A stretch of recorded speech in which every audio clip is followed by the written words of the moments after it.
Vous allez apprendre aujourd'hui à jouer dans le style saloon au piano. Comment jouer dans l'ambiance Far West? Je vous montre tout après ça.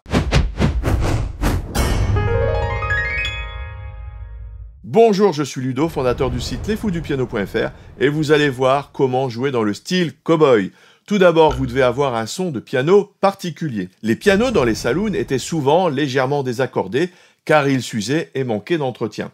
Ce désaccordage, même s'il n'était pas intentionnel à l'origine, est devenu une vraie signature sonore. Alors surtout, si vous avez un piano acoustique, n'allez pas le désaccorder, ça va être une vraie galère pour le réaccorder ensuite. Si vous avez un piano numérique, vous devez sélectionner le son honky tonk si vous en avez un. Malheureusement, sur mon piano, il n'y a pas de son honky tonk.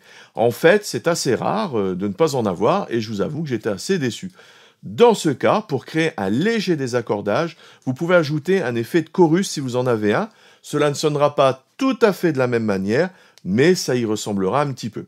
Pour cette vidéo, je n'ai pas le choix, je passe par du MIDI pour mettre un autre son honky tonk en passant par l'ordinateur. Le style Cowboy Saloon emprunte beaucoup au ragtime avec une main gauche en jouant des basses alternées avec des accords. Passons au clavier avec la main gauche pour commencer. On va faire une main gauche type ragtime où vous avez une basse qui est alternée avec des accords et tout ça avec la même main.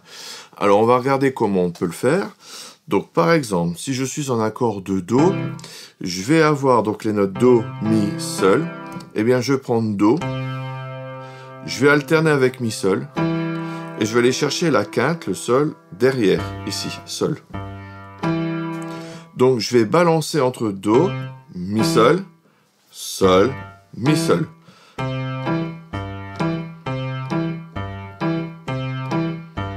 Voilà, donc il faut essayer de choper ce rythme-là. On va aussi le faire sur les accords de Fa et de Sol.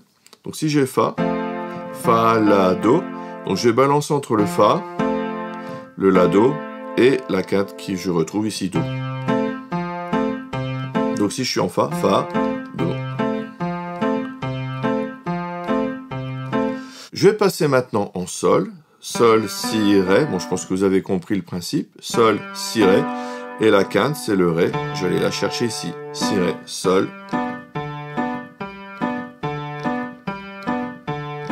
Quand je suis sur un accord, bon, il faut travailler le petit doigt parce que c'est lui qui va pom, pom, pom, pom, qui va faire la pompe. Donc il est très important ce petit doigt, mais là où ça va être embêtant, c'est quand vous allez passer d'un accord à l'autre, parce que c'est le petit doigt qui va devoir se déplacer rapidement. Donc si je suis en Do, et que je passe en Fa, Fa, je reviens en Do, si je passe en Sol, donc là il va falloir aller chercher soit le Sol ici, soit le Sol ici. Alors attention, parce que ça sonne pas tout à fait de la même manière, entre ici, je suis plus dans les médiums, dans les bas médiums, et là, que là je suis plus dans les graves. Et là, je reviens en Do. Donc le petit doigt a vraiment beaucoup d'importance pour passer d'un accord à l'autre.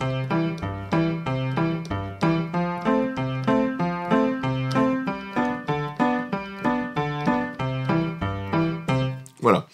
Alors, ça, c'est dans le cas le plus simple. Si jamais vous êtes très à l'aise, vous avez vraiment envie d'aller plus loin, eh bien on peut garder le même principe, mais aller chercher des notes plus graves et aller chercher des accords en hauteur.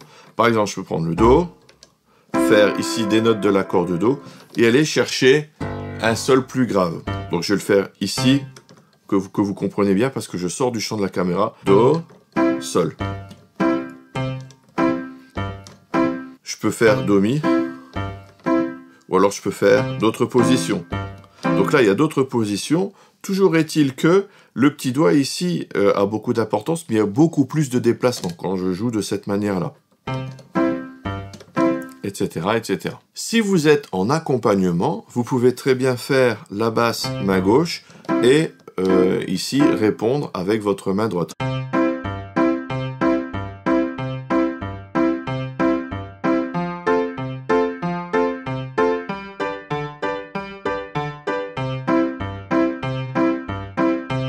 Ça vous prend les deux mains, mais en accompagnement d'autres instruments, ça peut tout à fait être intéressant. Passons à la main droite avec les accords plaqués. Vous pouvez alterner entre le pouce et les autres doigts pour jouer rythmiquement. N'hésitez pas à varier les rythmes. On va reprendre la main gauche que je vous ai expliqué tout à l'heure et on va marquer à la main gauche plus à la main droite les notes de l'accord. Vous voyez, je peux faire comme ça. Dans un premier temps, Fa,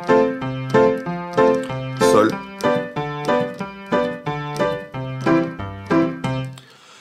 Là, je suis dans le style cowboy et je remplis un petit peu plus et je dirais que c'est peut-être une des choses les plus simples à faire à la main droite, c'est de plaquer des notes de l'accord que je peux faire un petit peu partout sur le clavier. Je prends les notes de l'accord. Do,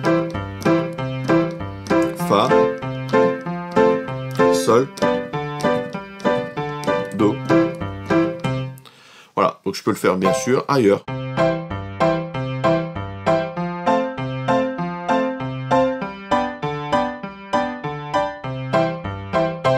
Maintenant, on va jouer de la couleur et du feeling aux mélodies avec des ornements, comme par exemple le mordant et l'appoggiature. On a déjà parlé des ornements, je vous mets les liens en description. En exemple concret, on va prendre le morceau O Susanna et ajouter des petites notes. On va illustrer en utilisant le grand classique O Susanna. Je suis sûr que vous connaissez tous.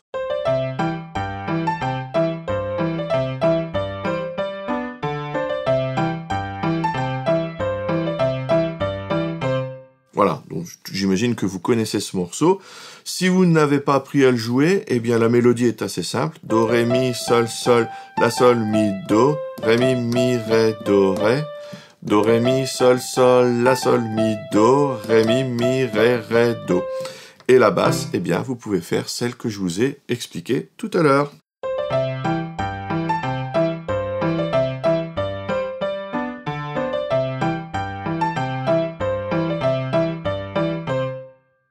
Je peux rajouter un sol, ici, à la fin. Voilà, donc ça c'est un petit peu au bon vouloir. Alors maintenant, ce qu'on va essayer de faire, c'est de rajouter des petites notes, des petits glissés, parce que ça rajoute vraiment des choses. Donc les petits glissés, c'est quand on a une note, par exemple Mi, et que je vais glisser en utilisant la touche noire juste avant. Vous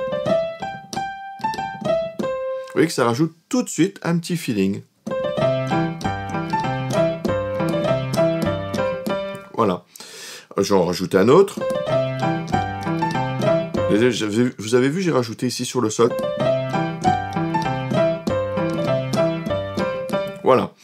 Alors, un autre truc que je peux rajouter, ce sont des petits mordants. Donc, je rappelle que le mordant, j'en ai déjà parlé souvent, c'est quand je prends une note et que je vais prendre celle au-dessus et que je vais les jouer très rapidement. Je peux le faire avec une note en dessous. Au-dessus, en dessous. Il y a aussi le gruppetto quand je prends au-dessus et en dessous. Je peux faire l'inverse, en dessous et au-dessus. Donc si je rajoute ce genre de petit ornement, eh bien ça peut tout de suite enrichir votre mélodie.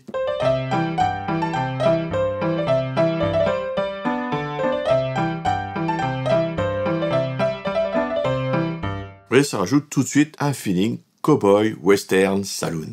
Ensuite, vous pouvez utiliser les gammes pentatoniques et blues. Si vous voulez savoir comment on forme ces gammes, je vous ai mis les liens vers les vidéos correspondantes en description. Alors, vous pouvez utiliser les gammes pentatoniques. Je rappelle qu'en Do, vous avez Do, Ré, Mi, Sol, La, c'est la gamme pentatonique majeure. La gamme pentatonique mineure, Do, Mi bémol, Fa, Sol, Si bémol. Et la gamme blues, Do, Mi, Fa, Fa dièse ou Sol bémol, Sol, Si bémol. Alors je vais pas passer beaucoup de temps là-dessus parce que j'ai vraiment détaillé ça dans d'autres vidéos. Vous pouvez retrouver d'ailleurs une de ces vidéos qui explique les gammes pentatoniques ici. Et en combinant ces gammes avec ce qu'on a vu juste avant, les petits mordants, les accords et tout ça, eh bien on peut faire des choses très très sympas en improvisation.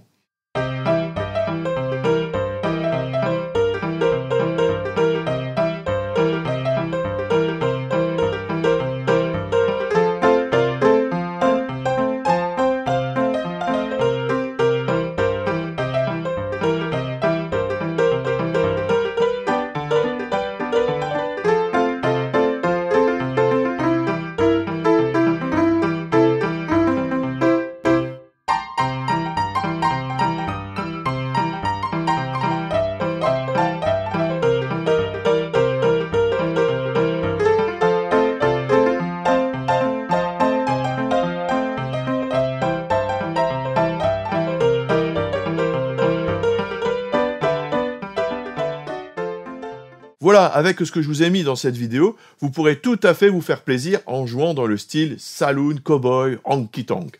Ce style est parfait pour travailler votre rythme et pour vous amuser. Et si vous voulez apprendre à jouer du piano grâce aux accords et improviser, il y a toujours mes cours gratuits, toute la théorie et surtout la pratique, comment enrichir votre jeu en jouant un même morceau de 10 façons différentes sur votre niveau. Pour recevoir les guides et les vidéos, vous cliquez sur le lien dans la description. N'oubliez pas le petit j'aime, l'abonnement, la petite cloche. Merci et à tout de suite dans les vidéos bonus. Salut!